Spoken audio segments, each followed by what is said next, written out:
Hello সবাইকে, weekend কিচেনের আরও একটি ব্লগে তোমাদের স্বাগত। আজকের রান্না মাশরুম আম কাসুন্দি। তো চলো দেখে নিই কী কী লাগছে।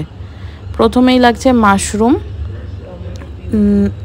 টমেটো আর লঙ্কা বাটা, নারকেল কোড়া, নারকেলের দুধ, আম বাটা, কাসুন্দি আর গুড় নিচ্ছি, আর নিচ্ছি ভাজা মশলা। তো প্রথমেই কড়ায় তেল দিয়ে তার মধ্যে মাশরুমগুলো ছেড়ে দিচ্ছি।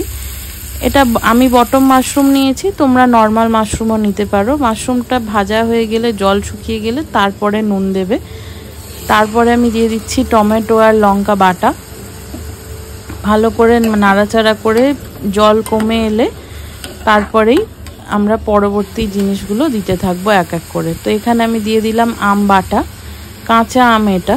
তার সাথে দিচ্ছি নারকেলের দুধ পরিমাণ মতো, যতটা গ্রেভি লাগবে ততটাই দেবে। পরবর্তীকালে আবার নারকেলের দুধ অ্যাড করা যেতে পারে। এবার নারকেলের দুধটা ফুটে ওঠার পরে অল্প জল মরে গেলে দিয়ে দিচ্ছি নারকেল কোড়া। আর কাসুন্দি হচ্ছে এখানে আমি 1 চামচের একটু কম নিয়েছি। তোমরা তোমাদের পরিমাণ মতো এখানে কাসুন্দিও নিতে পারো, আবার যদি কেউ সর্ষে বাটা পছন্দ করো সেই সর্ষে বাটাও নিতে পারো। আমি এখানে 1/2 চামচ মতো গুড় নিয়েছিলাম প্রথমে, কিন্তু যেহেতু একটু টক লাগছিল বলে পরে আরেকটু গুড় আমি খাবার টাইমে অ্যাড করে নিয়েছিলাম। আর নিচ্ছি এটা একটু ভাজা মশলা। তো তোমরা নিজেদের ঝাল মতো তোমরা ভাজা মশলাটা নিতে পারো। ফুটে উঠলে রং চেঞ্জ হয়ে যাবে, দেখবে এইরকম হয়ে যাওয়ার পরে নামিয়ে দেবে, তাহলেই তোমাদের রান্না রেডি। চ্যানেলটা সাবস্ক্রাইব করে নিও।